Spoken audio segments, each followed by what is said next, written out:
इस वीडियो में हम आपको बताएंगे कि केंद्रक क्या है। देखिए, आपको याद होगा कि हमने प्याज की झिल्ली के बारे में ऊपर एक स्लाइड में बताया है। इससे पहले की वीडियो में मैंने प्याज की झिल्ली की एक स्लाइड को बताया था। तो अगर आपने वीडियो नहीं देखी तो वीडियो देख लीजिए, वीडियो को लाइक कर दीजिए, चैनल को सब्सक्राइब कर दीजिए। तो आगे देखिए इसमें क्या है। स्लाइड बनाई थी हमने, इस झिल्ली पर आयोडीन की बूंद डाली थी। क्यों? एक क्रियाकलाप दिया था ऊपर, आपने देखा होगा। यदि हम बिना आयोडीन की स्लाइड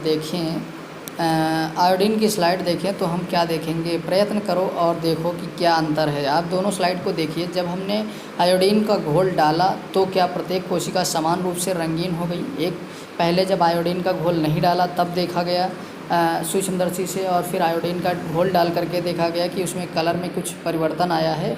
कोशिका के विभिन्न भाग रासायनिक संगठन के आधार पर विभिन्न रंगों से रंगे जाते हैं। कुछ क्षेत्र अधिक गहरे रंग के प्रतीत होते हैं तथा कुछ कम।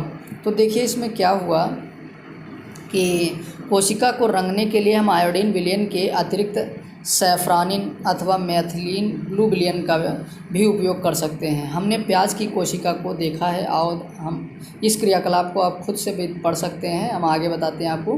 केंद्रक के चारों ओर दोहरे परत का एक स्तर होता है, जिससे केंद्रक झिल्ली कहते हैं। केंद्रक झिल्ली में छोटे छोटे छिद्र होते हैं। जो केंद्रक होता है इसमें एक झिल्ली होती है, और इस झिल्ली में क्या होते हैं? छोटे छोटे जो छिद्र होते हैं। इन छिद्रों के द्वारा केंद्रक के अंदर का कोशिका द्रव्य केंद्रक के बाहर जा पाता है। कोशिका द्रव्य के विषय में हम अनुभाग इसमें पढ़ चुके हैं।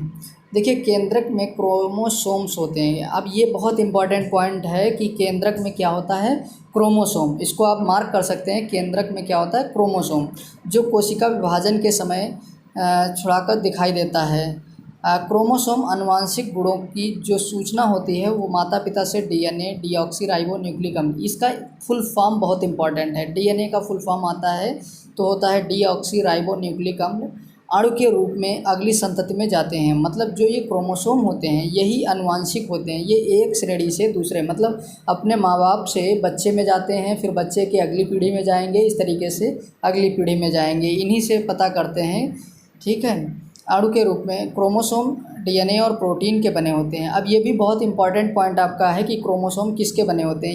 ये डीएनए और प्रोटीन के बने हुए होते हैं। डीएनए अणु में कोशिका के निर्माण व संगठन की सभी आवश्यक सूचनाएं होती हैं। डीएनए में क्या होता है कि इसके निर्माण, कोशिका के निर्माण और संगठन की सभी सूचनाएं होती हैं। डीएनए के क्रियात्मक खंड को जीन कहते हैं। तो डीएनए के खंड को क्या कहते हैं? जीन। ये भी याद कर लें। जो कोशिका विभाजित नहीं हो रही है उसमें यहाँ डीएनए क्रोमैटिन पदार्थ के रूप में विद्यमान रहता है। क्रोमैटिन पदार्थ धागे की तरह रचनाओं की एक जाल का पिंड होता है। जब कभी भी कोशिका विभाजित होने वाली होती है तब यह क्रोमोसोम में संगठित हो जाता है। कुछ जीवों की कोशिकीय जनन में केंद्रक महत्वपूर्ण भूमिका निभाता है। इस प्रक्रिया में एक अकेली कोशिका विभाजित होकर दो नई कोशिकाएं बनती हैं। मतलब यही कोशिका जो है विभाजित होकर के दो नई कोशिकाएं बना लेते हैं।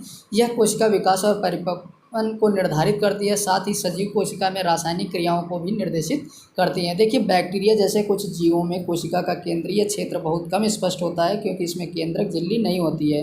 जो बैक्टीरिया होती हैं इसमें केंद्रक झिल्ली नहीं होती है। ऐसे अस्पष्ट केंद्रक क्षेत्र में केवल क्रोमैटिन पदार्थ होता है। ऐसे क्षेत्र को केंद्रकाय कहते हैं। ऐसे जीव जिसकी कोशिकाओं में केंद्रक झिल्ली नहीं होती है उन्हें क्या कहते हैं? प्रोकैरियोट। ये याद कर लीजिएगा। जिनमें ये झिल्ली नहीं होती है उनको कहते हैं प्रोकैरियोट। प्रो मीन्स आदि अथवा पूर्व, कैरियोट में मतलब केंद्रक, जिनमें केंद्रक झिल्ली नहीं होती है। जिन जीवों की कोशिकाओं में केंद्रक झिल्ली होती है उन्हें यूकैरियोट कहते हैं। मतलब जिनमें नहीं होती है उनको प्रोकैरियोट, और जिनमें होती है उनमें यूकैरियोट। प्रोकैरियोट कोशिका में और भी अन्य अधिकांश द्रव्य अंगक नहीं होते हैं जो कि यूकैरियोटिक कोशिकाओं में होते हैं। मतलब जिनमें झिल्ली होती है ऐसा अंगों को अनेक कार्य भी कोशिका द्रव्य में असंगठित भागों द्वारा ही किए जाते हैं। प्रकाश संश्लेषी बैक्टीरिया में क्लोरोफिल झिल्लीदार पुटिका मतलब थैली की तरह संरचना के साथ होती हैं, जबकि यूकैरियोटिक में क्लोरोफिल प्लास्टिड में होता है। तो अगले टॉपिक में हम कोशिका द्रव्य बताएंगे। अगर आपने वीडियो को लाइक नहीं किया तो लाइक कर दीजिए, चैनल को सब्सक्राइब कर लीजिए। अगली वीडियो में हम कोशिका द्रव्य बताएंगे। बने रहिए हमारे साथ। Thank you.